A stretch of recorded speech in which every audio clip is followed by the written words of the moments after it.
আর এই চূড়ান্ত ভোটার তালিকা প্রকাশের আগেই মুখ্যমন্ত্রীর আশঙ্কা, প্রথম থেকেই একজন বৈধ ভোটারের নাম বাদ গেলেই বড়সড় পদক্ষেপের হুঁশিয়ারি দিয়েছিলেন তিনি, আর আরো একবার দিলেন এবং বললেন 1 কোটির বেশি নাম বাদ যেতে পারে। তিনি আশঙ্কা করছেন এসআইআর প্রক্রিয়ায় 1,20,00,000 লোকের নাম বাদ পড়বে।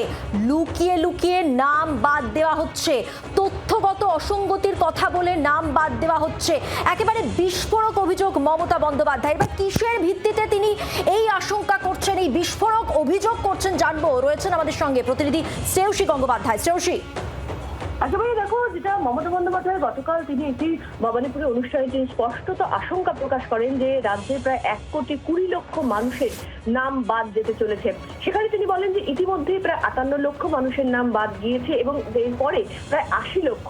এখন এই 80 লক্ষ মানুষের যে নাম, সেটা লজিক্যাল ডিসক্রিপেন্সির নামে সেটা বাদ দেওয়ার একটা চেষ্টা করা হচ্ছে এবং সেক্ষেত্রে 14 তারিখের পরে কিন্তু সেক্ষেত্রে এই কাজটা করা হচ্ছে, এমনটাই কিন্তু তিনি অভিযোগ করেছেন। এবং সেই জায়গা থেকে তার স্পষ্ট বক্তব্য যে এই ক্ষেত্রে 80 লক্ষের মধ্যে যদি 20 লক্ষ বাদ যায় তাহলেও কিন্তু বিষয়টা 1,20,00,000 পাশে কাছাকাছি চলে যাচ্ছে।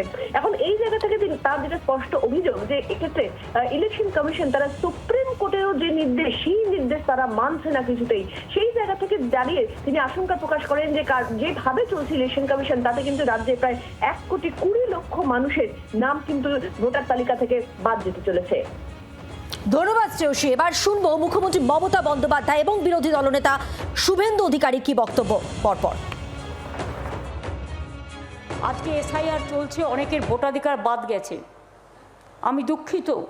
প্রথমে 58 लाख निकाल दिया, उसको बाद छुपा छुपा के जो पहले रूल्स ही नहीं था लॉजिस्टिक डिस्क्रिपेंसी नाम पे 50 लाख नहीं, वो 80 लाख होगा। अगर 20 लाख हम मत में की बीज पकड़े तो 1,20,00,000 लोगों का नाम बाद चल जाएगा। সুপ্রিম কোর্টে গেছিলেন কি করে? উনি সুপ্রিম কোর্টে গেছিলেন, ভি দেখালেন। ওনার পার্টির পক্ষ থেকে ডেলি বলা হয় আমাদের জয় হলো। আজ সুপ্রিম কোর্টে আমরা জিতলাম, গণতন্ত্র জিতলো, মানুষ জিতলো, ঝাঁটিয়ে বিদায় করুন। মুখ্যমন্ত্রীর বক্তব্য শোনালাম, বিরোধী দলনেতার বক্তব্য শোনালাম। মুখ্যমন্ত্রীর মন্তব্যের প্রেক্ষিতে এবার কথা বলবো বিজেপি নেতা সজল ঘোষ রয়েছেন আমাদের সঙ্গে। সজল বাবু, শুনলেন মুখ্যমন্ত্রী কি আশঙ্কা করছেন, কি অভিযোগ করছেন, কি বলবেন? আমি শুনতে পাইনি উনি কি বলছেন, কিন্তু আমি যেটা আগের থেকে শুনেছি সেটা হচ্ছে 1,20,00,000 লোকের নাম বাদ দেওয়ার ষড়যন্ত্র বিজেপি করছে। এখন আর বিজেপির হাতে কোথায়? একদম এটাই বলেছেন তিনি। হ্যাঁ বলছি তো, এখন প্র্যাকটিক্যালি বিজেপি কোনোদিনই ছিল না নির্বাচন কমিশন, কিন্তু এখন তো নির্বাচন কমিশনের হাতে নেই।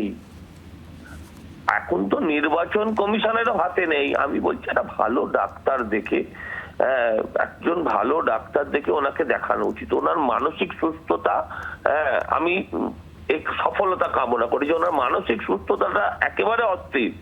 আমি বলছি এই মুহূর্তে উনি সুপ্রিম কোর্টে গেছিলেন, যাওয়ার কারণে এই মুহূর্তে সুপ্রিম কোর্ট পুরো ব্যাপারটা অবজার্ভ করছে। পুরো ব্যাপারটা শুধু অবজার্ভ করছে বলা ভুল হচ্ছে, পুরো ব্যাপারটা অর্গানাইজ করছে সুপ্রিম কোর্ট। সুপ্রিম কোর্ট শুধু নয়, তারা এখানের প্রত্যেকটা ক্ষেত্রে কয়েকশো জাজকে নিয়েছে। পশ্চিমবঙ্গের জাজ কম পড়লে বাইরের রাজ্য থেকে জাজ নিয়ে আসা হচ্ছে। এখানে বিজেপির কোথায় আছে? এখানে নির্বাচন কমিশনারই বা নাম দেওয়ার বাদ দেওয়ার ক্ষমতা কোথায় আছে?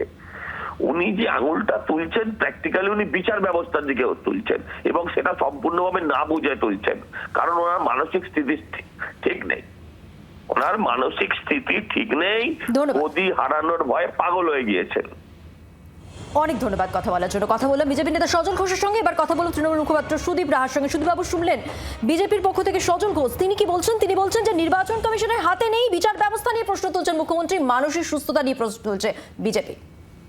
না, বিচার ব্যবস্থা হস্তক্ষেপ করেছিল বলেই তো আজকে পদ্ধতিটা স্বচ্ছতার পথে, কিন্তু যা গন্ডগোল করার তোরা করে দিয়েছে এতদিন ধরে কখনো স্পেশাল অবজারভারদের দিয়ে, কখনো রোল অবজারভার, মাইক্রো অবজারভারদের দিয়ে বহু নাম ওরা বদমাইশি করে বাদ দিয়েছে, অলরেডি দিয়েছে। সেটা বিজেপির কথায় নির্বাচন কমিশন এই সমস্ত করেছে। এবং আমি আপনাদের বলছি যে এই রিভিশন লিস্টটা প্রথম দিন থেকেই আপনারা দেখেছেন বিজেপি নেতারা একটা টার্গেট বেঁধে দিয়েছিল যে এত সংখ্যক নাম বাদ যাবে, তারা জানলো কি করে কত নাম বাদ যাবে? তাহলে কি নির্বাচন কমিশনকে টার্গেট বেঁধে দেওয়া হয়েছিল যে এত নাম বাদ দিতে হবে যাতে বিজেপির সুবিধা হয়? পুরো খেলাটাই আসলে তৃণমূল কংগ্রেস ধরে ফেলেছে। এবং মমতা বন্দ্যোপাধ্যায়, অভিষেক বন্দ্যোপাধ্যায় যতক্ষণ আছেন, আমরা বলবো যে একটি বৈধ নামও বাদ যাবে না। এবং সাধারণ মানুষকে শান্ত থাকার আবেদন জানাবো, যেহেতু গোটা বিষয়টা সুপ্রিম কোর্টের তত্ত্বাবধানে পর্যালোচনায় হচ্ছে, আপনারা আস্থা রাখুন এবং নির্বাচন কমিশন যাতে কোনোভাবে এই প্রক্রিয়ার মাধ্যমে কোনো বৈধ ভোটারের নাম বাদ দিতে না পারে সেদিকে তৃণমূল কংগ্রেস খেয়াল রাখবে। ধন্যবাদ। আর এবার কথা বলবো সিপিএম নেতা সায়ন বন্দ্যোপাধ্যায়ের সঙ্গে। সায়নবাবু, আপনি শুনেছেন মুখ্যমন্ত্রী কি অভিযোগ করেছেন এবং সেই সঙ্গে তৃণমূলের বক্তব্য, বিজেপির কথায় কমিশন কাজ করছে, একজন বৈধ ভোটার বাদ গেলে তার বিরুদ্ধে অ্যাকশন নেওয়া হবে, অর্থাৎ কমিশন এবং বিজেপির বিরুদ্ধে তোপ দেখেছে তৃণমূল। আপনি কি বলবেন?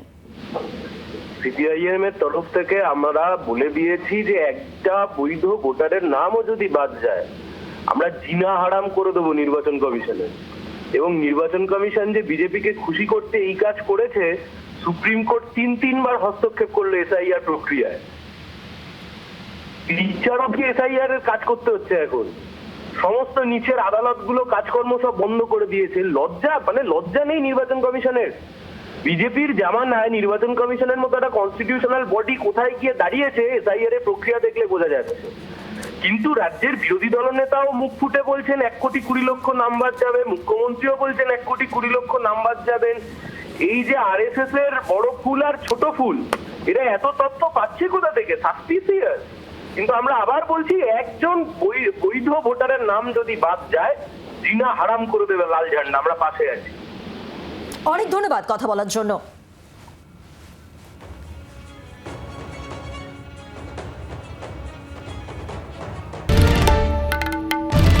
বাংলার আওয়াজ, বাঙালির আবেগ, জি 24 ঘন্টা।